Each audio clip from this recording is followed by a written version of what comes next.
बच्चों सुनो सुनो एक जीवनी कक्षा 4 कोपल भाग 2 की जीवनी बौना हुआ पहाड़।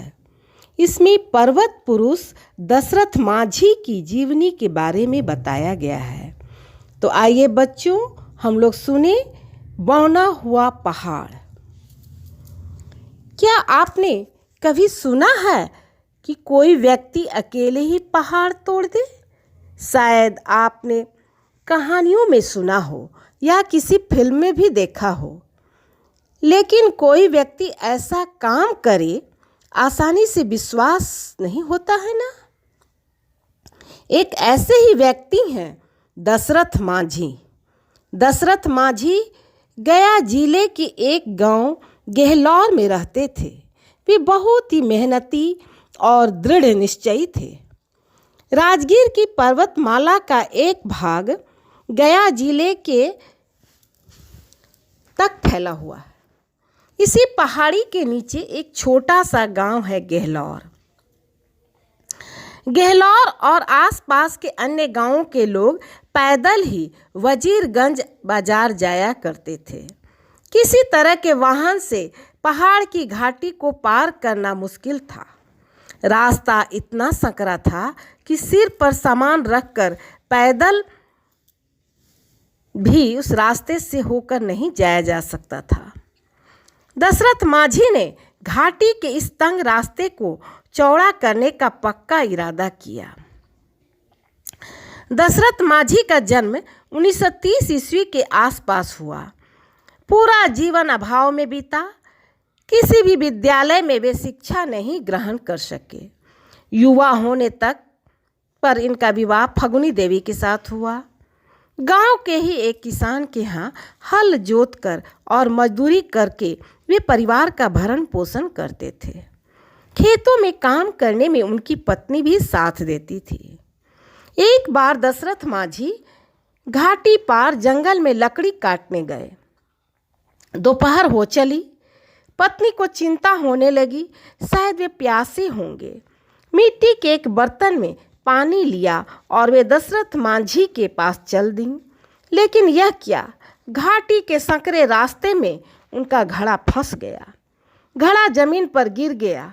उसे बचाने के चक्कर में वे स्वयं भी गिर पड़ी। घुटनों और हाथों से खून बहने लगा। निराश और उदास फगुनी अपने पति के पास पहुंची। दशरथ माझी ने पूछा, क्या हुआ तुम्हें, उदास क्यों हो? फगुनी ने सारी बात बता दी। उन्होंने दृढ़ संकल्प लिया, पर्वत के कारण ही रास्ता संकरा है, मैं इसे चौड़ा करके ही रहूँगा। उन्होंने कुल्हाड़ी फेंक दी। जुगाड़ किया एक छेनी एवं एक हथौड़ी का। घटना के दिन से ही पर्वत के अहंकार को चूर करने के संकल्प से पर्वत को तोड़ना शुरू कर दिया। वे दिन रात काम करते रहे। कुछ लोगों ने उन्हें मूर्ख समझा तो कुछ लोगों को लगा कि वे एक अच्छा काम कर रहे हैं। उनके कार्य को देखकर कुछ लोगों ने एक निश्चित स्थान पर सिक्के चढ़ाना शुरू कर दिया।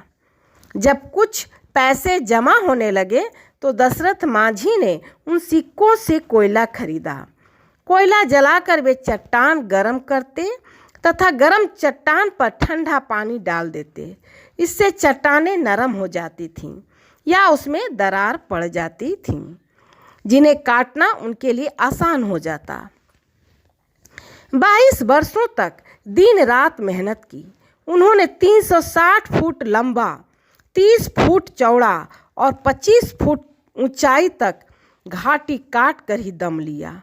गांव के लोग दशरथ माझी को बाबा नाम से पुकारने लगे। लगातार कठिन परिश्रम करने से उनका स्वास्थ्य दिन प्रतिदिन गिरता जा रहा था। 18 अगस्त 2007 को नई दिल्ली स्थित अखिल भारतीय आयुर्विज्ञान संस्थान में 77 वर्ष की आयु में उन्होंने अंतिम सांस ली। उनके गांव में पूरे राजकीय सम्मान के साथ उनका अंतिम संस्कार किया गया। राज्य सरकार ने उनके सम्मान में गहलौर पहाड़ को काटकर बनाए गए मार्ग का नाम दशरथ मांझी पथ करने की घोषणा की। साथ ही साथ गांव में बनने वाले सामुदायिक भवन एवं अस्पताल का नाम भी उनके नाम पर होगा। राज्य सरकार ने पर्वत पुरुष दशरथ मांझी को पद्मश्री पुरस्कार दिए जाने की अनुशंसा केंद्र सरकार से की है। बाबा का कहना था कि पहाड़ मुझे उतना ऊंचा कभी नहीं लगा जितना लोग बताते हैं। मनुष्य से ज़्यादा ऊंचा कोई नहीं होता।